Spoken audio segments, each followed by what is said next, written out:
नमस्कार दोस्तों, सवाल ये कि आखिर ई श्रम कार्ड बनवाने के बाद भी अब तक कोई फायदा नजर क्यों नहीं आया।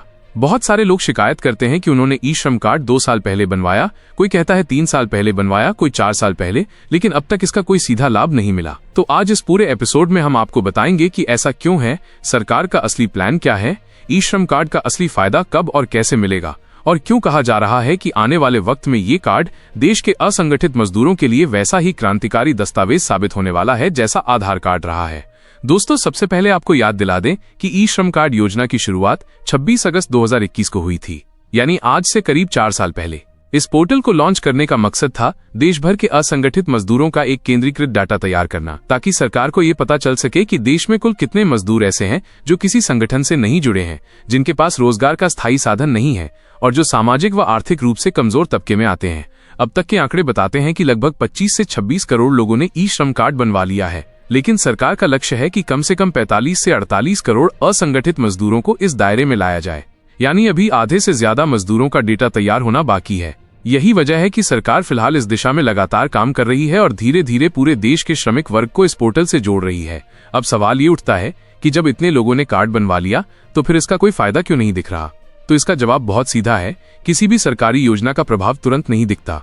एक पूरा प्रोसेस होता है, एक डेटाबेस बनता है, नीतियां तय होती हैं और फिर धीरे धीरे उन पर अमल शुरू होता है। आपको याद होगा जब आधार कार्ड बनना शुरू हुआ था सितंबर 2010 में, लेकिन उसका असली फायदा लोगों को 2016 और 2017 के बाद दिखने लगा। शुरू में किसी को नहीं पता था कि आधार कार्ड भविष्य में इतना अनिवार्य दस्तावेज बन जाएगा कि उसके बिना कोई सरकारी काम नहीं होगा। आज स्थिति यह है कि बैंक खाता खोलना हो, राशन कार्ड बनवाना हो, आयुष्मान भारत योजना का लाभ लेना हो, छात्रवृत्ति प्राप्त करनी हो, पेंशन लेनी हो, पासपोर्ट बनवाना हो या फिर वोटर आईडी बनवाना हो, हर जगह आधार कार्ड जरूरी है। भले ही आधार को आधिकारिक रूप से राष्ट्रीय पहचान पत्र नहीं माना जाता, लेकिन आज ये हर सरकारी योजना की रीढ़ बन चुका है। यही कारण है कि सरकार ने हर लाभार्थी को किसी न किसी रूप में आधार से जोड़ दिया, ताकि फर्जीवाड़ा रोका जा सके और असली जरूरतमंद तक सहायता पहुंचे। ठीक यही भूमिका आने वाले समय में ई श्रम कार्ड निभाने वाला है। फर्क बस इतना है कि आधार कार्ड की शुरुआत से लेकर उसका प्रभाव दिखने तक करीब 6 से 7 साल का समय लगा। ठीक वैसे ही ई श्रम कार्ड को भी बने हुए अभी सिर्फ 4 साल हुए हैं। अब इसका असर दिखना शुरू होगा और इसका फायदा तब और स्पष्ट होगा जब राष्ट्रीय जनगणना यानी नेशनल पॉपुलेशन रजिस्टर (NPR) पूरी तरह से संपन्न हो जाएगा। अब आपको बताते हैं कि ये NPR क्या है और इसका ई श्रम कार्ड से क्या कनेक्शन है। दरअसल सरकार ने पहले ही घोषणा कर दी है कि 1 अक्टूबर 2026 से NPR यानी नेशनल पॉपुलेशन रजिस्टर की प्रक्रिया शुरू हो चुकी है, जो फिलहाल 4 राज्यों हिमाचल प्रदेश, जम्मू कश्मीर, लद्दाख और उत्तराखंड में की जा रही है। इसके बाद 1 मार्च 2027 से ये जनगणना पूरे देश में 2 चरणों में होगी। ये जनगणना केवल जनसंख्या की गिनती नहीं होगी, बल्कि इसमें जातीय जनगणना और आर्थिक स्थिति का सर्वे भी किया जाएगा।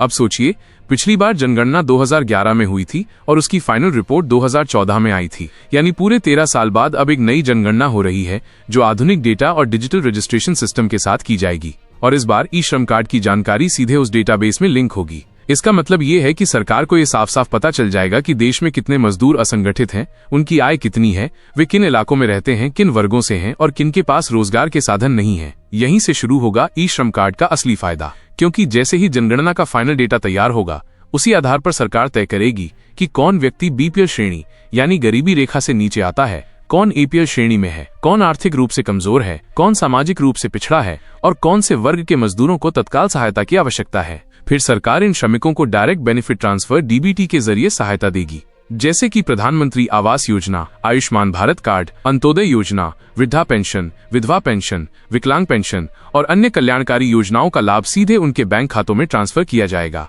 यानी आने वाले समय में सरकार ये कह सकेगी कि जिनके पास ई श्रम कार्ड है वे सरकारी योजनाओं के लिए पहले योग्य हैं, क्योंकि उनके पास पहले से प्रमाण है कि वे असंगठित मजदूर हैं। और चूंकि सरकार का डेटा तैयार रहेगा, इसलिए उन्हें किसी और प्रमाण पत्र या दस्तावेज की जरूरत नहीं पड़ेगी।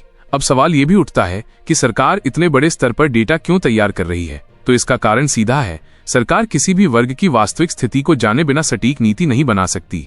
जब सरकार को ये पता चलेगा कि देश में किस क्षेत्र में कितने मजदूर हैं, किन राज्यों में मजदूरों की स्थिति सबसे कमजोर है, किन जिलों में रोजगार के अवसर कम हैं और किन जातियों या वर्गों के लोग आर्थिक रूप से पिछड़े हैं, तभी तो वो उनके लिए बेहतर नीतियां बना पाएगी। और हाँ, अगर आप सोच रहे हैं कि सरकारें बदल जाएंगी तो क्या योजना भी रुक जाएगी, तो ऐसा बिल्कुल नहीं होता। उदाहरण आपके सामने है आधार कार्ड। आधार कार्ड कांग्रेस सरकार के समय शुरू हुआ था। उस वक्त विपक्ष में रही बीजेपी ने इसका विरोध भी किया। लोगों को लगा कि जब सरकार बदलेगी तो आधार कार्ड बंद कर दिया जाएगा, लेकिन हुआ उल्टा। 2014 में जब बीजेपी की सरकार आई तो उसने आधार कार्ड को इतना जरूरी बना दिया कि आज उसके बिना कोई सरकारी काम ही नहीं होता। ठीक वैसे ही ई श्रम कार्ड भी किसी एक पार्टी की योजना नहीं है, बल्कि देश के श्रमिक वर्ग के लिए एक दीर्घकालिक सामाजिक सुरक्षा ढांचा है। इसलिए भले ही भविष्य में सरकार बदले, लेकिन इसका काम रुकने वाला नहीं है। अब बात करते हैं जनगणना की। जनगणना 2021 में होनी थी, लेकिन कोविड महामारी के कारण इसे स्थगित कर दिया गया था। अब सरकार ने इसकी नई तारीखों की घोषणा कर दी है और जैसे ही ये जनगणना पूरी होगी,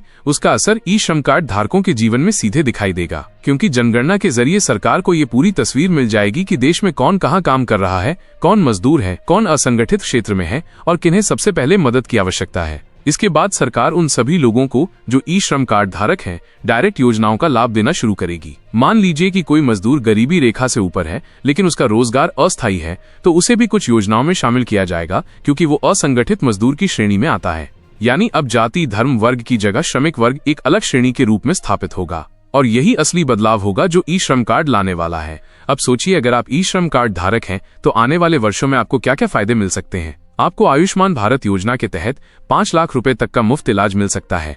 आपको प्रधानमंत्री आवास योजना के तहत घर बनाने की सहायता मिल सकती है। आपको अंत्योदय अन्न योजना के तहत सस्ता राशन मिल सकता है। आपको वृद्धा पेंशन, विधवा पेंशन या विकलांग पेंशन जैसी योजनाओं में प्राथमिकता मिल सकती है। और सबसे बड़ी बात, अगर भविष्य में सरकार कोई नया रोजगार सहायता पैकेज लाती है तो उसका लाभ सबसे पहले ई श्रम कार्ड धारकों को मिलेगा, क्योंकि वे पहले से प्रमाणित हैं कि वे श्रमिक हैं। लेकिन दिक्कत ये है कि लोग अधीर हैं। उन्हें लगता है कि कार्ड बनते ही अगले दिन से पैसा मिलना शुरू हो जाएगा, जबकि ऐसा नहीं होता। सरकार के हर प्रोजेक्ट का एक निर्धारित चरण होता है। पहले डेटा तैयार होता है, फिर सत्यापन, फिर नीति निर्धारण और फिर लाभ वितरण। अब जब जनगणना पूरी हो जाएगी और एनपीआर फाइनल हो जाएगा, तब जाके सरकार ये कहेगी कि अमुक व्यक्ति को ये लाभ मिले और ये नहीं, क्योंकि अब सरकार के पास पूरी तस्वीर होगी। इसलिए ई श्रम कार्ड धारक आज भले ही निराश हों, लेकिन कल वही सबसे भाग्यशाली साबित होंगे। और हाँ, ई श्रम कार्ड का फायदा किसी जाति धर्म या वर्ग पर निर्भर नहीं होगा। चाहे आप अनुसूचित जाति से हों, पिछड़ी जाति से हों या सवर्ण समुदाय से, अगर आप असंगठित मजदूर हैं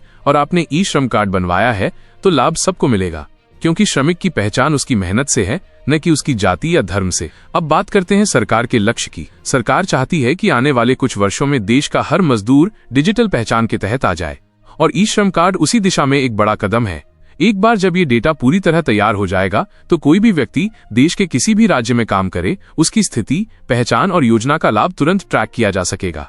इससे फर्जीवाड़ा रुकेगा, पारदर्शिता बढ़ेगी और लाभ सीधे सही व्यक्ति तक पहुंचेगा। दोस्तों, यही वजह है कि श्रम एवं रोजगार मंत्रालय समय समय पर नोटिफिकेशन जारी करता रहा है कि असंगठित मजदूरों के लिए ई श्रम कार्ड बनवाना जरूरी है, लेकिन लोग अक्सर इसे हल्के में लेते हैं। अब जबकि एनपीआर की प्रक्रिया शुरू हो चुकी है और जनगणना की तारीखें तय हो चुकी हैं, ऐसे में जिनके पास अभी तक ई श्रम कार्ड नहीं है, उन्हें तुरंत इसे बनवाना चाहिए, क्योंकि जब सरकार लाभ वितरण शुरू करेगी तो केवल पंजीकृत लोगों को ही प्राथमिकता मिलेगी।